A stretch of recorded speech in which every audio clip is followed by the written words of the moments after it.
Welcome to this video. In this video, I just spent a couple of minutes to say what are the system design steps. If you are told to design a system, yeah, for sure, it's software system, software, web, mobile, whatever. So those type of systems. What are the steps that you can follow? Yeah, just one possible way. And this is Said from Toronto, Ontario, Canada.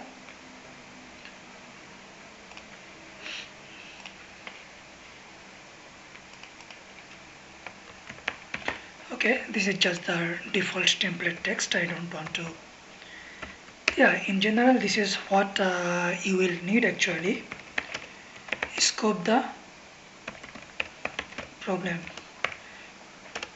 Well, it's not the project charter in project management, but yeah, it's not as detailed as that thing, but still, yeah, scoping the problem, what you need to implement, just the requirements per step. Then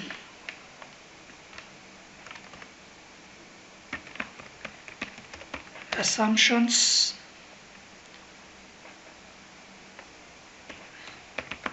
make assumptions.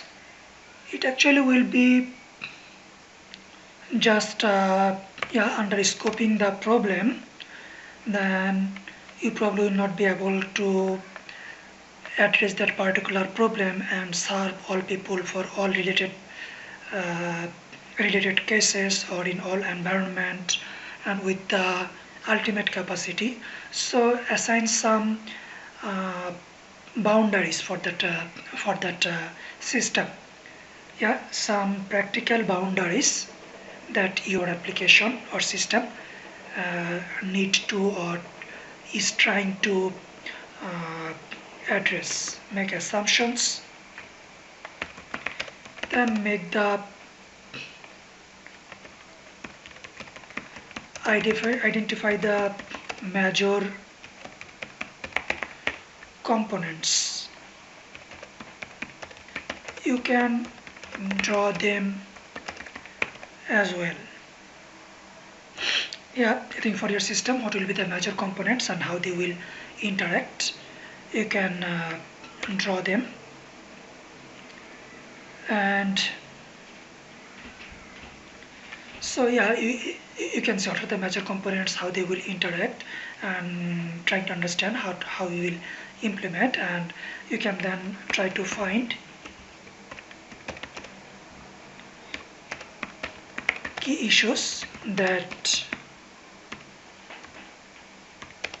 your system may face in real life situations. You can also see from theoretical perspective. Yeah, then redesign the system to address the key issues. For sure, iterative approach will work. Yeah, the presentation went out of boundary. Yeah, for good presentations, they will always say number of points has to be limited, font has to be large enough, you have to focus one topic in one slide. Anyway, I am not following everything right now. I'm just, yeah, it's not about, I'm not trying to do the greatest presentation possible by me. So, yeah.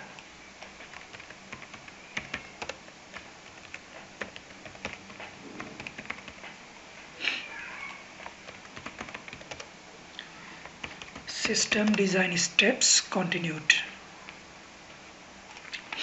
So this is what you told, scope the problem. Let's say if you are told to design a system. Let's see. So what can be an example? I think you already are familiar many of the system. Let's see. Tiny URL system design, or what can be happening that user registration system design, API design for retrieving user and channel messaging. Yeah, this is a pretty vague. It does not show the details.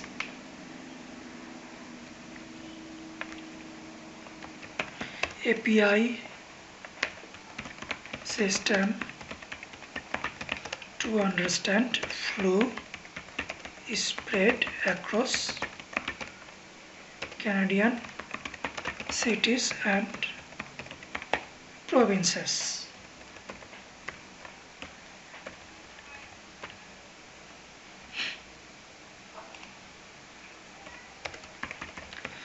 So let's say if you want to design a system, tiny URL system or user registration system, API design for retrieving user and channel messaging, yeah, probably some sort of communication channel or online channel, online forum channel, those kind of environment, to understand flow spreads across Canadian cities and provinces. So there are some sort of stuff.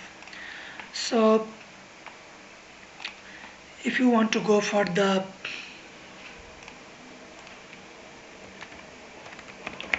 scope the problem, what you can do, you need to understand the I think understanding is one thing. Try to understand or try to find the detailed requirements. Another way of saying it, find out use cases. Okay, what are the possible scenarios of using? So for tiny URL, what you are trying to address actually, yeah, what are the different cases it will be used? It will be used for analytics purpose or what? Or for the flow spread, what can be the use cases? Maybe the corresponding cold medicine companies can try to run some sort of banner advertisement based on the areas where the spreading is more, and they can target their banner to that particular geographical region. And user registration system, what can be the thing? User registration or user interaction, maybe one possible case can be for the banks, some sort of incentive system or point system, or probably when, let's say, they have earned some points and they want to interact, I think from one system the users want to interact with another system where they can redeem the points. So if there is an API integration between these systems from one user to another system, how you will allow these users in the second system, that can be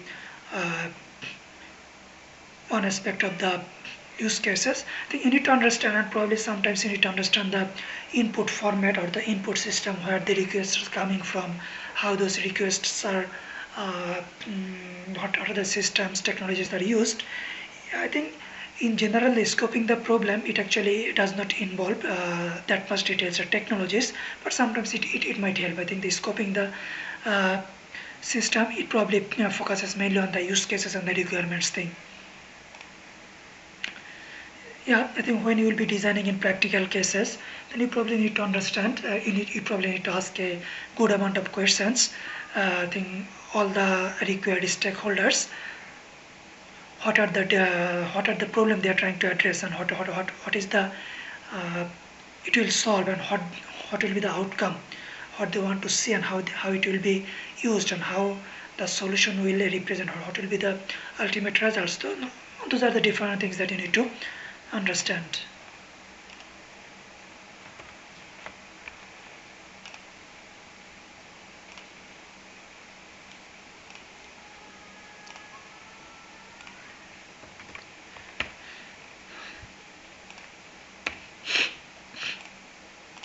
Make assumptions. I think you can assume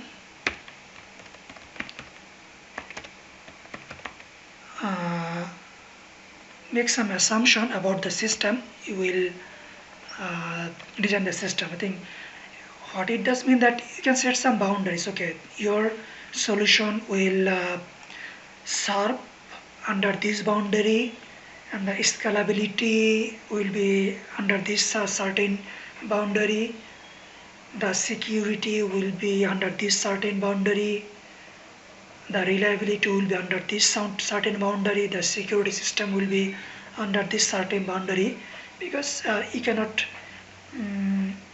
make your system fail proof. You cannot address 100% security, you cannot make it scale for all the people in the world, and you cannot make it available to people all the platforms.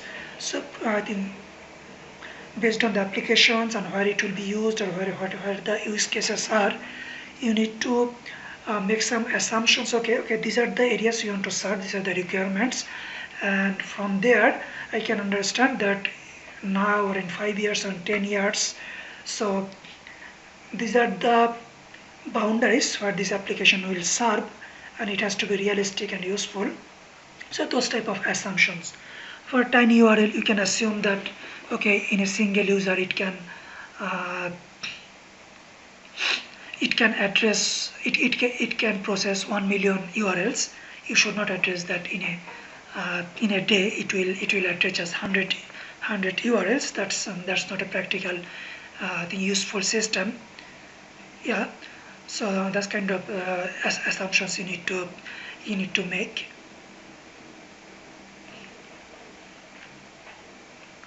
Make assumptions. Yeah, another thing is you need to as per next step,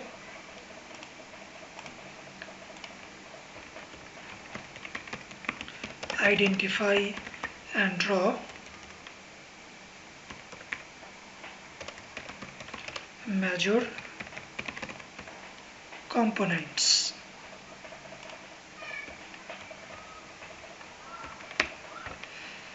Okay, it can be different things for according to the system. Let's say if you think about the user registration or that thing,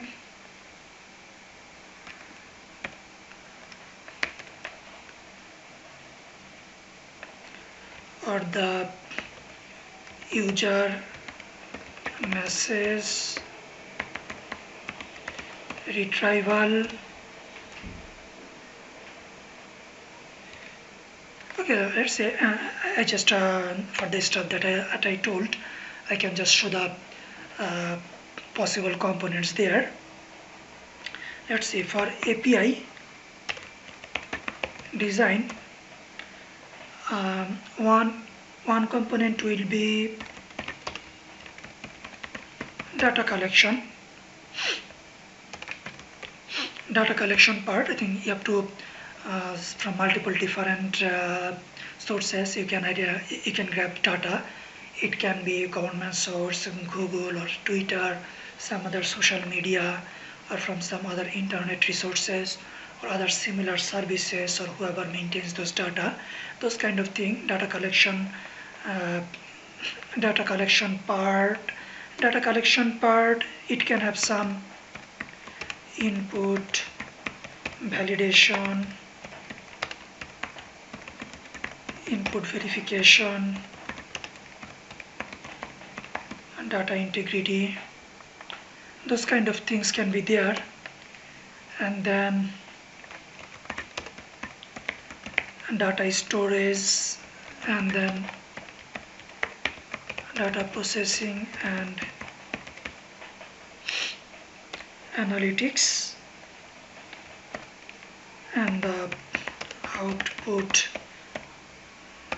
generation or deliver data to the end consumer. What else can be? This can be some of the stuff. Okay, input validation, input verification, data integrity. A subcomponent can be security. I think security, because you are not letting others to interact with your system, but still when you will be actually implementing this, so people not letting people to corrupt your system, it is a little bit of security. It's not a core part, but eventually you have to address it. But if you think about the where users will interact and users data will come, then probably have to worry more, because you are exposing to user interactions, you are expecting it. And when in this API design case, you will be identifying the source. Yeah, probably if the source is a reliable one, or if the source is not compromised already, those kind of security can be there. Anyway, those are the major components, and you can try to understand what can the key possible issues. I think from the data sources or from the users, what are the key possible changes. I think probably security is one another thing. The source side can be down, or probably the faster you want, they cannot deliver as fast, or they are too slow, or probably the data does not get updated there daily, or does not get data whenever you need, or probably they have limitation, they will not deliver data more than 500 per day, or probably not more than 100 per minute. So those kind of limitations in the key issues that can be there, or probably you can get a good amount of junk data. How you will be processing, or can you keep up with the data coming, those kind of things. Or if the garbage data comes, how you will process. And in terms of data storage, what are the key issues there, if you are designing for millions of systems, or how the data storage will be. And if you are if the already system is using the such kind of table or database where you cannot store millions of tables there, or if your system is geographically distributed, how to store those data in different areas. Those are different type of